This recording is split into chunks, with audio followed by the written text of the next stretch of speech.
Alright, thank you very much for joining me. This is Gull Payne back again, just with a quick, well, not really a video response, just a video conversation about the mini consoles. So the mini console craze is over now. It was a couple of years ago, maybe a bit longer, when like all of the Super Nintendo, Mega Drive, PlayStation, Neo Geo, like all of these different mini consoles started coming out. So it all started off with sort of the old Nintendo. So I got the Nintendo Classic Mini, thought it was great. You know, some of the games on it I never played them either. Obviously I can emulate them, like, no problem, like, but there's something about playing it with like the little control pad, and you know, sort of the way it was, not the way it was intended to be played, but the way it was like supposed to be played, and then all of the kind of the graphical upgrades as well. Not as many as on the emulators though, because the emulators have loads of different, like, you know, there's loads of menus about how you can you know, like skip the frame rate, all these different things on the sort of the free emulators, but then you got to pay for the Nintendo. But it's nice to have the official kind of licensed one. And then after that, then I got the old the Super Nintendo. It's all dust on it.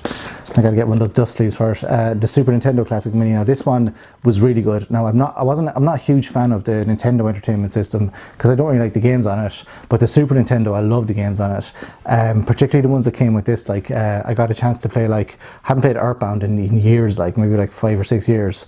So I started that, and there's another kind of few games on it that I didn't play before as well, and Star Fox 2. So that was nice. I didn't really get into the whole collecting the mini consoles. That was kind of like, everyone seemed to be, like, it was a craze there for a while. Everyone's bringing out the mini consoles. I heard bad things about the PlayStation 1, so I never got the PlayStation 1. Plus, like, I kind of have those games anyway, so I didn't really need to buy it. Plus, I didn't really want a mini PlayStation. Like the mini Super Nintendo, that's like a novelty. So I really like that.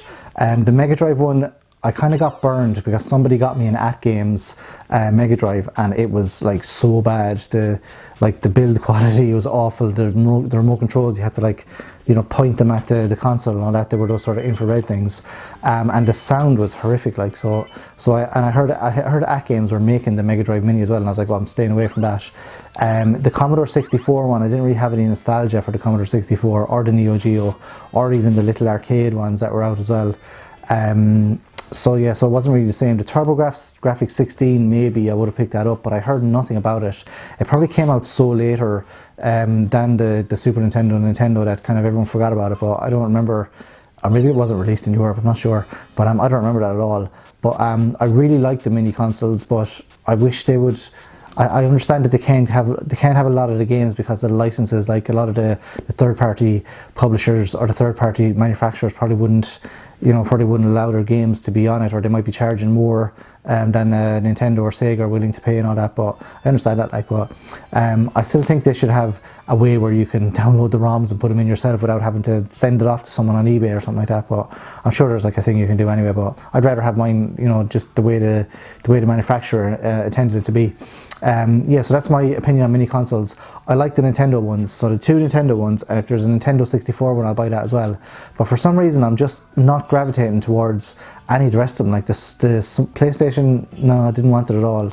The Mega Drive one, no way. It's probably because the Mega Drive games have all come out in compilations, so you don't actually need to buy a Mega Drive Mini, because, I mean, if you don't want to emulate the games, you can just buy like the, you know, like the Sega Mega Drive Classics for the PlayStation 4 or the Switch, and just have most of the games that are on the Sega Mega Drive Mini. I think that's what hurt the Mega Drive Mini, was because so many of the games were already released. Like Streets of Rage 1, 2, Sonic. There's like, Sonic gets released every year. I think the well, not every year, but you know, a lot of the times, like a Sonic collection will be released, or another Mega Drive collection with the exact same games on it. So it's a bit strange, but that's why part I didn't gravitate towards the Mega Drive.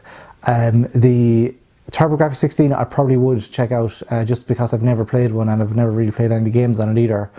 But the Commodore 64, no, there's no point getting that. Mini Atari, no point either. And I think that was pretty much all of them. Yeah, the Neo Geo, again, I never played one, I never seen one in person either.